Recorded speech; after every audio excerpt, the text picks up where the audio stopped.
Hey guys, it's Gundidi, and this week I got something cool for you. This is a new offering from Canik. This is one of their newest pistols that they just introduced. This is the Meta MC9L. This is a pretty cool pistol because they pretty much took the Meta MC9 and lengthened the grip to kind of compete against that Sig X Macro series, which is kind of nice. Gives you a nice full grip there, but it's still slim line. So it's like I think it's 1.1 or 1.2 inches in width, and it is still a very small framed gun, but it holds 17 rounds in that. Look at that guy. Nice little setup and a very comfortable size. But how does it compare to the original MC9? We got an original MC9 right here for you. This one's got the pinky extension on there. Just to give you an idea, when I grip this guy, it gives me a full grip, but the base of my hand is kind of hanging down, and that pinky is just barely hanging on.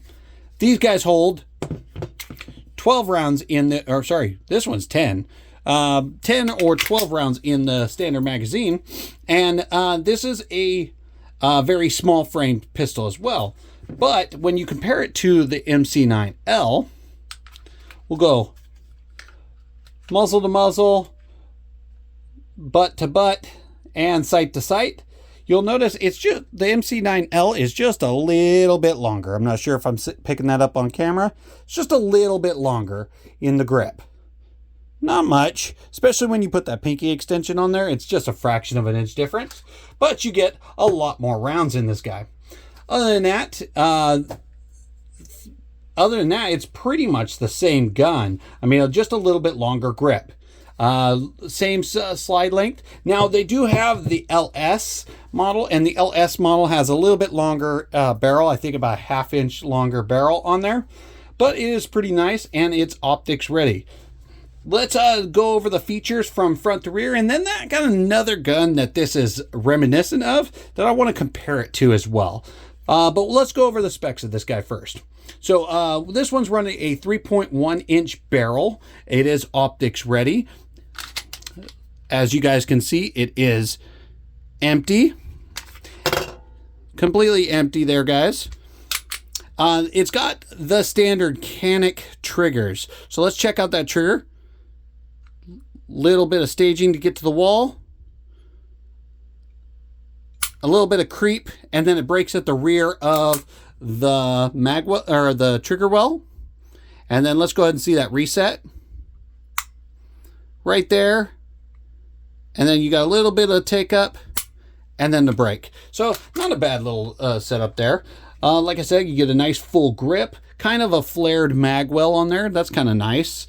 And 3-slot Picatinny rail. So not a bad little setup with this pistol. On sights, you got blacked out rear sight. You got the white dot front sight. Wish they offered it with a night sight right out of the box, but maybe that's coming for a different optic or a different model down the road.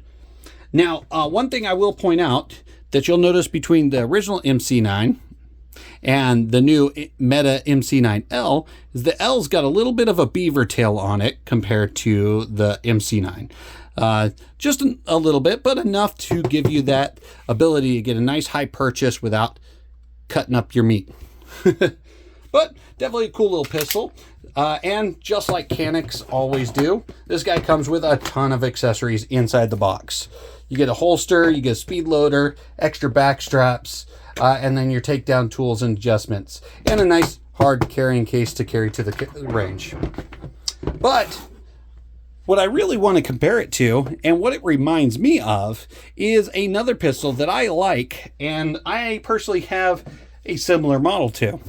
So I think it's very reminiscent of the Glock 43X. The Glock 43X gives me about that same grip feel, and they have about the same barrel length. So let's compare them side by side. We're going to go barrel to barrel, butt to butt, and sight to sight. And you'll notice the Canik is just slightly longer in the grip length, and overall everything else is pretty close to the same, with the Canik's just a tiny bit wider, not a lot, but that's a pretty good situation. Both are optics ready, both have Picatinny rails, both have decent triggers, but the Glock only comes with 10 rounds, while the Canik runs 17, and the Canik's cheaper.